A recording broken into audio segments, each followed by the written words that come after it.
คืน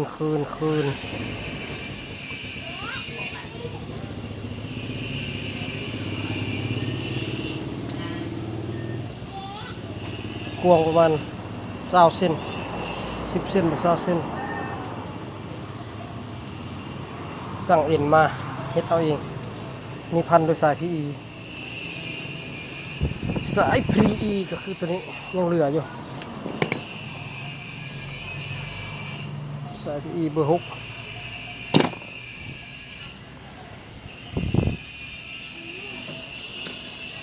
ตัวนี้พันโดยได้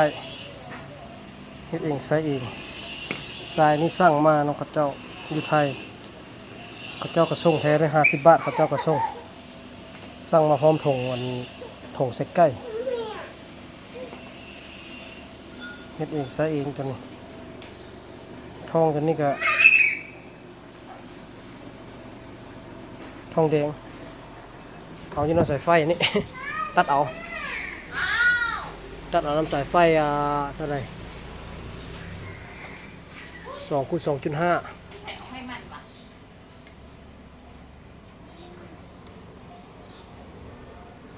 มันละ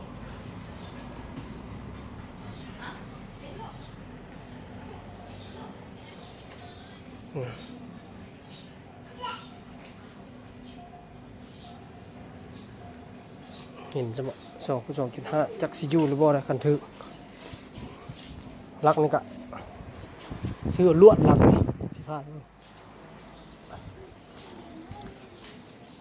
เอาลวดเอากันได้เด้เอาลวดนี่เด้ลักนี่ลวดนี่บ่มีทองเหลืองซื้อแพงอยู่ลาวบ่ได้สั่งแต่สายนี่50 บาทแล้วเอามาลองเฮ็ดลองเบิ่งแล้วจึงสั่งอีกงามเฮ็ดเองใส่เองลวดเอามาไว้เฮ็ดเฮือนลบปิ้นลวดมันเล็กเด้40 ลักนี่50 บาทนี่งบประมาณ100 บาทนี่ล่ะฮอดประมาณนี้ล่ะ100 บาทได้40 ลัก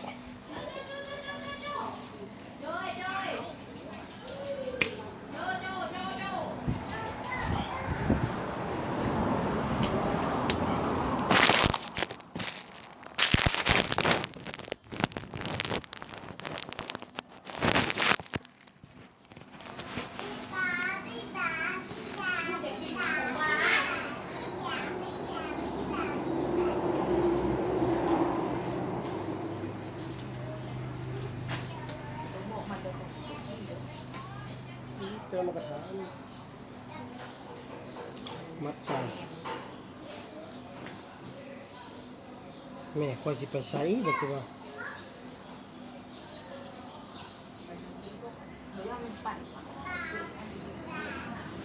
มันมักดมเว้ยสายดมบ่ฮู้บ่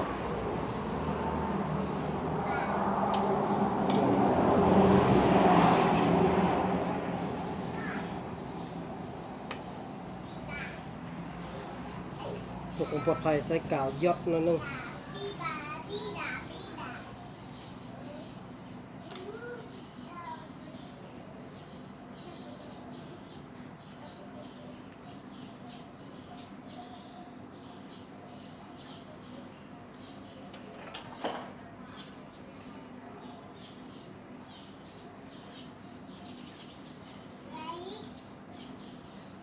ที่เราเองใส่เองไอ้น้อยอันซื้อก็มี600 ป่ายซื้อกับคักอยู่แต่ว่ามันจะแพงพวก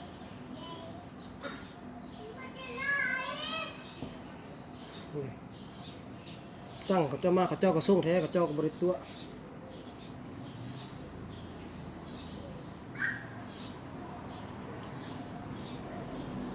ส่งมาอยู่ครับมันแพงโคตรก็เลยให้เราเองซะเนี่ยเมื่อน้ำปูไปฟ้าไปไว้ปูมาลิ้นน้ำมันน่ะ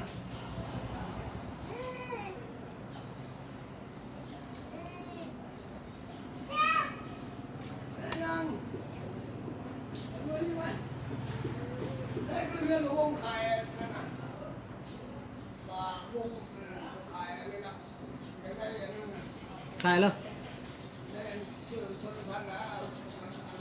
จาน วงกันเลยไอ้วง วงนี่น่ะ มันคนละวงที่วงคุณที่อยู่หน้าตลาดเก่าอยู่กกตีนเป็ดอยู่อันนี้นะอยู่ไปห้างจีนไกลห้างจีนไปแล้วนึง มันขายเครื่องมาแล้วไหม จานดาวเทียมกล้องจานเดี๋ยวแม่อันนั้นวงเดือนอันนั้นวงมันแปลงจานอันนั้นน่ะ เดี๋ยวเชี่ยวพี่ต้องเสียไปฟังก็โอ้ปีบอกไม่เป็นไรเอาเล็กๆได้กินปากกินติด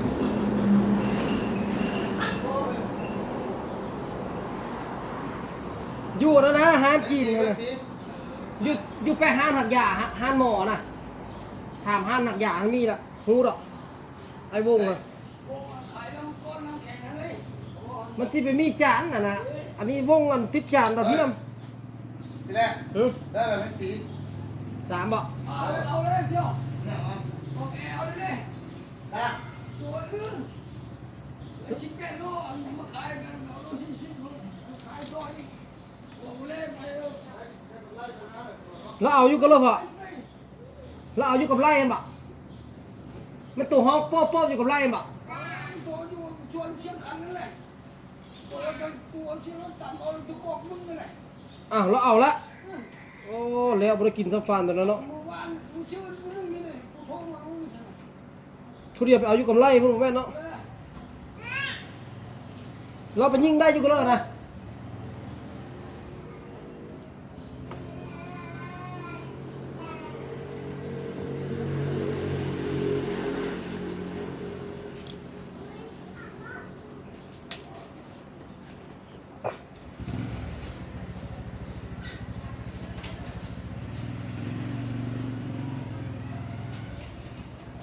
แม่ยังไม่ยังอีกอันหนึงไอ้น้องหังลังเขาเอิ้นลังเก็บคืนบ่อันนี้ก็ซื้อแล้วก็เจ้ามาบ่มีเอ็นอันนี้คันเฮ็ดไงคันเอามาเบิ่งนำ YouTube เฮ็ดก็ซื้อสิเป็นซื้ออันเท่าไหร่ก็เจ้าขายอันเท่าไหร่นี่50 บาทบ่ประมาณ50นี่ล่ะนี่มาพร้อมกันนี่ซื้อ3อันมาไว้เขาส่งแท้อันนี้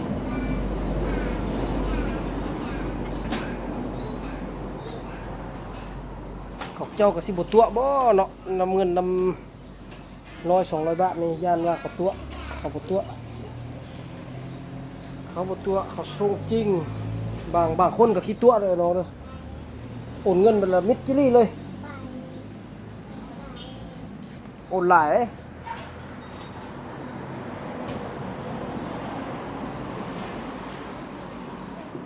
สั่งซื้อปืนลมนำเขาโอนไปละมิดจิลี่เลย20,000พู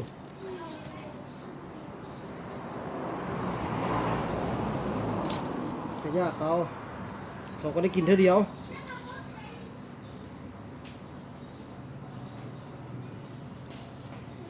ได้กินเท่าเดียวเท่านั้นคำว่าคิดตัวก็ได้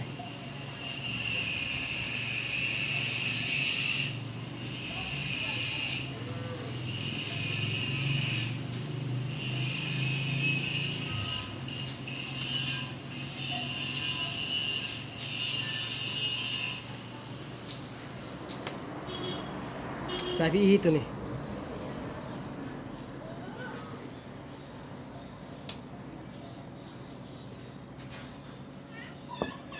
ยอดกล่าวเพื่อความปลอดภัยกันมันลูกเช็คระดับมันให้ได้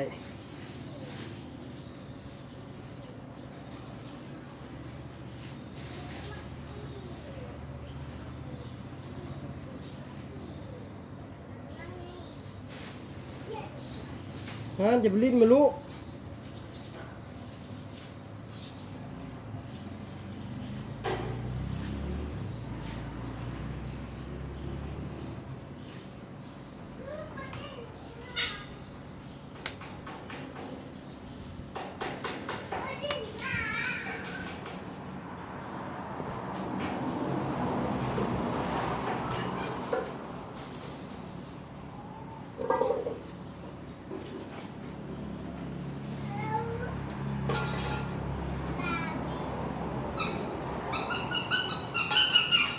จะไปจับมันไหมลูกมาโจกวาดลืมลงให้เบิ่งมาโจกกันเลยถ่ายเบิ่งกันเด้อลิงเลยนี่มันกับหูควมอยู่ได้มาโจกที่ไปขุดเอามาได้ละเดี๋ยวนี้ประมาณ 3-4 เดือนแล้วเนี่ยขี้โยกขนาดใส่ปลาโคล่ะกระเด้งล่ะปีโป้บักโกโก้อีดิโดปีโป้ตัวนี้ปีโป้ดิโดโกโก้เลี้ยงไว้ไปเฮ็ดหมาล่าเนื้อปล่อยอิสรภาพเลยมันจะไปก็ให้มันไปหากมันบ่ไปมาให้คนยอกตัวนี้อย่าเฮ็ดมันแม่อย่าเฮ็ดมันกินข้าวกินหัวอาหารเกลือหัวอาหารมาต้องไล่ตะเพิกกันใหญ่แล้วกำลังเสียเฮือนใหม่ให้มันว้ายเอื้อยสิตัดแข้วตินี่ลุกขึ้นมาลุกขึ้นมาโซ่ตัวเนาะบ่อยากลุกนี่พวกมันขี้อ้อนมาไผมาไอพอดบ่มาไอพอดได้อย่าเอาแม่นี่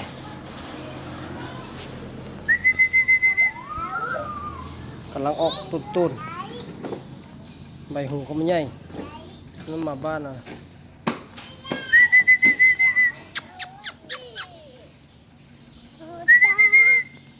โกโ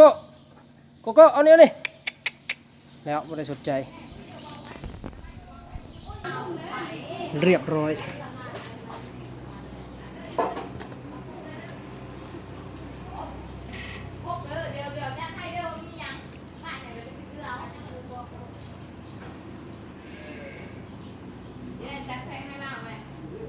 เดี๋ยวบุดเดียวก็ได้อยู่บ่ขอเมียนอันนี้ก็ได้บ่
อยู่ฮะหมอไว้พักผ่อนนั่นเองมื้อนี้น่ะ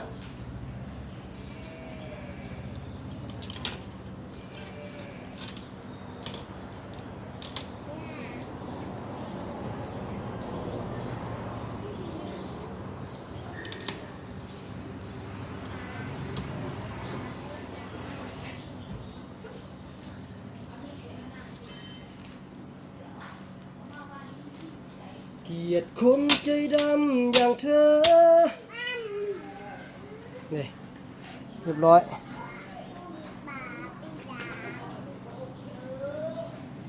อยากเจอเมตตาในฝัน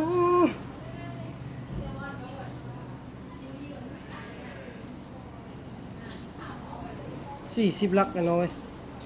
มันจะเก็บยากเก็บซาเท่าไหร่ก็เบิ่งไปนี่ละ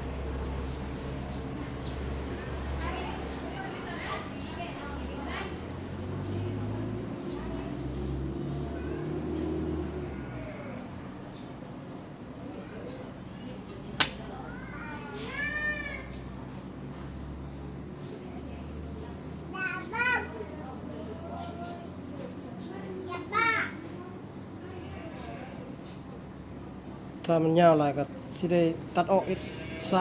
20คนไทยเขาเอิ้น20หลักนี่40เรียบร้อยคือเดียวก็เฮ็ดขายปั๊บอันเดียวเลยเฮ็ดขายปั๊บพนักงานมาช่วยกับปีนอยู่นี่ตัวช่วยที่บอกวิธียอมได้นี่ให้เด้อโมเมนต์ว่าสอนนะอยากให้มันง่ายๆมันบ่ยุ่งมันบ่อ่อนต้มเทียนว่าต้มบ่ต้องต้มหลายเนาะต้มพอประมาณน้อยๆก็ได้นี่เทียนอันนี้ต้มมาแล้วล่ะมันเย็นๆแล้วนี่จุ่มคนเขามันก็แข็งๆกุ้งง่ายๆยำๆกุ้งง่ายสุดๆลองเฮ็ดมาละอันนี้ก็ย้อมเลยย้อมเทียนนี่มันก็คือบ่ย้อมนี่ล่ะแล้วล่ะสำนี่ก่อนเด้อครับ